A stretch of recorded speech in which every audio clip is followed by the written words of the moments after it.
Hey guys, welcome back to the channel. Today's video is going to be geared towards the new fish keeper who has bought their first fish tank, or someone who is thinking about buying their first fish tank and want to know a couple tips on what they should do before getting fish.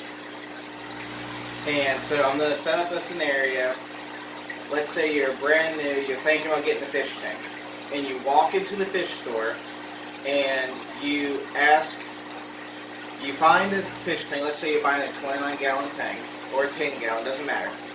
And you go to the pet store, buy the fish tank, and as you're checking out the fish, after picking up your fish tank, you're like, well, I'm thinking about buying some fish. I just got my first fish tank. And the employee tells you that you should take the fish tank home and set it up and let it run for about a month before buying fish. Which to some people might sound a little strange that you'd go to the pet store and only buy a fish tank but don't buy any fish. And the reason they tell you that is they want to make sure that your tank is cycled.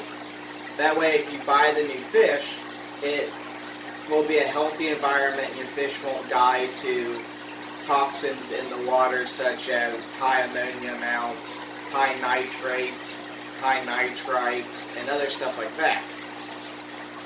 So what you want to do is you'll take your fish tank that you got from the pet store or from a friend, and you'll take it home, find the spot where you're wanting to place it, and make sure you have the filter, a heater if your fish need it, your substrate and decorations, and maybe live plants. So you go home and then you set up your aquarium. And you'll want to set it up, have everything ready, and fill it up with dechlorinated water. And then you want to turn on your filter so your filter is circulating the water. So at this point you have a fish tank that is operating like a normal fish tank without the fish. Now, some people might take it to that they might just have to let it run the water for about a month and then go get fish, but that's not the case. So what you want to do is then take your aquarium that you set up and you want to add something that will produce ammonia into the tank. And there's a couple of different ways you can do that. You could do a fishless cycle using no fish, or you can use a fish using a couple of fish to cycle your tank. Now I recommend using a fishless cycle because you're not taking a fish and putting it into a environment to where it could potentially suffer or even die. But what you do is you buy using a fish to cycle an aquarium, you go to the pet store and you buy a hardy fish, something that can withstand not ideal water conditions, such as like maybe the Suripay tetra or a cherry bar, something along the lines that's a really hardy fish, and you only need to buy like one or two.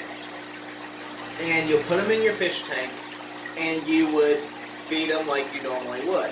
That way you're introducing food to the tank, and when those fish eat the food, then they will create waste.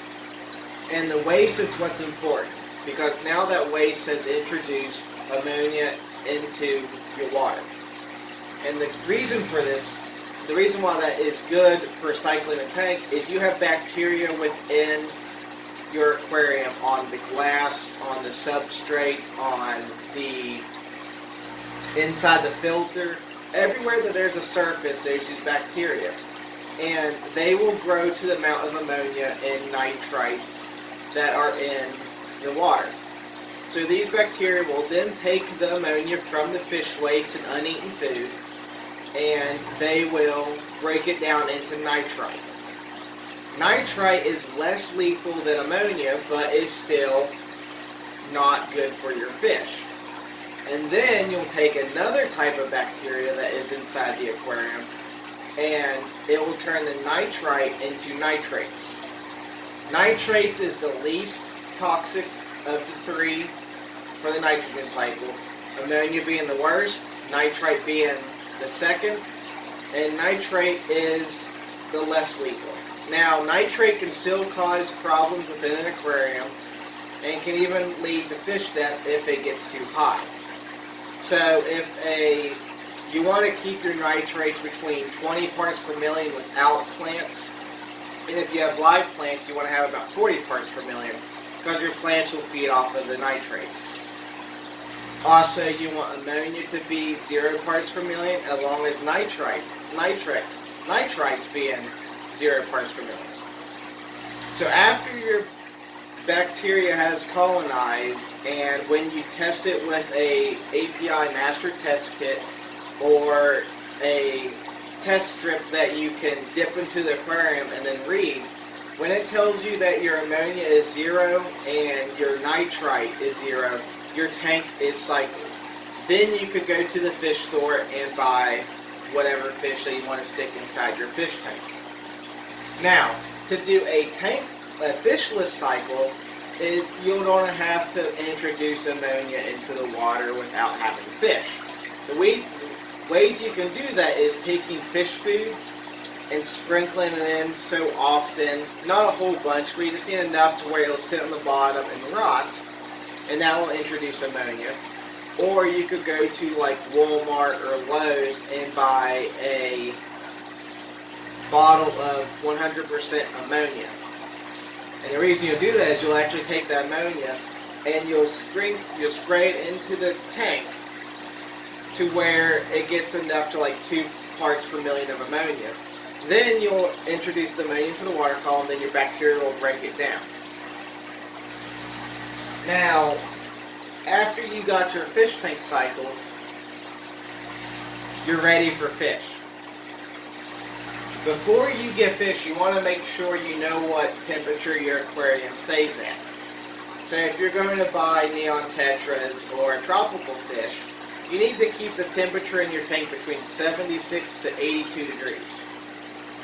If your tank isn't that warm, you'll produce stress for your fish and could even kill them. You want to make sure your aquarium is heated for the type of fish that you're getting. Also, you want to make sure the size of your aquarium fits the needs and wants of your fish. So if you're going to buy 20 neon tetras, don't stick them in a 5-gallon aquarium. Stick them in something like a 30 or 40-gallon tank on up. You could get away with smaller tanks for certain fish species. Also, you want to take into consideration of your aggression of fish, like African cichlids, for example. You put African cichlids into a tank, they do become territorial and possibly fight with each other if they're constantly defending territory. It also worsens if there's females in a tank of males. Having the appropriate size tank for the type of aggressive fish you're keeping will help keep the aggression levels down. Now, another thing to also think about when it comes to aquariums is the way it's set up. If you have gravel or sand or no substrate at all. Depending on what type of substrate or no substrate you have depends on the type of cleaning you'll have to do. So if you're running a aquarium with gravel or sand, you want to get yourself a gravel bag, which is a plastic tube that mounts onto the end of a hose that allows you to stick it inside the substrate and suck up matter from inside the substrate to keep the tank clean. Sand is a little bit different because you'll just be vacuuming the stuff off the top of the sand rather than throughout it. Now, if you're using a tank with no substrates, then you can still use the gravel vac to suck up particulate matter that's sitting on the bottom of the tank, or you can use just a simple hose. And you want to make sure you keep the stuff off the bottom of the tank to ensure optimal water quality. Another thing you want to consider when having an aquarium is the type of lighting that you're using. So if you're using an aquarium that's 5 gallons and you have a super bright LED light on it, you'll probably come into algae issues. Algae is a microorganism that consumes nitrates, phosphates, and different things within your water. And they can cause problems such as killing your live plants or making the aquarium look kind of nasty. Now, algae can be good to have in the aquarium because it does help keep the water quality clean, but some people, algae being all over the aquarium is a no-go. So you want to make sure the lighting that you have for your aquarium is well suited. So if you have a really bright light on an aquarium and you leave it on for 10 hours a day and you're starting to get algae issues, you want to maybe cut back the lighting exposure. So you might want to set it for 6 hours or 8 hours a day, and that might help your algae issue. Or just replace your light with a much dimmer one to where you can still see inside the tank, but it's not super bright to where algae will grow. Now, another thing to think about is where you set your aquarium up. So if you're setting your tank near a door or a window, you come into problems with air drafts. Doors and windows do let some drafts in regardless of how sealed they are. So in the summer and warmer months, you may have a warm air come into the room near your aquarium and heat the aquarium up too much, leaving your fish stressed out because of temperature is higher and oxygen amount is lower with the warmer water. Same thing happens in the colder months or in winter is the cold air will come into your house by your fish tank and cool it down to where it's too cold, or you'll overuse your heater. Now you want to make sure that it's not set up near any of those air drafts. Another reason why not to necessarily put one near a door unless you have to is just in case the door opens, you want to make sure the door is not going to open up into your fish tank.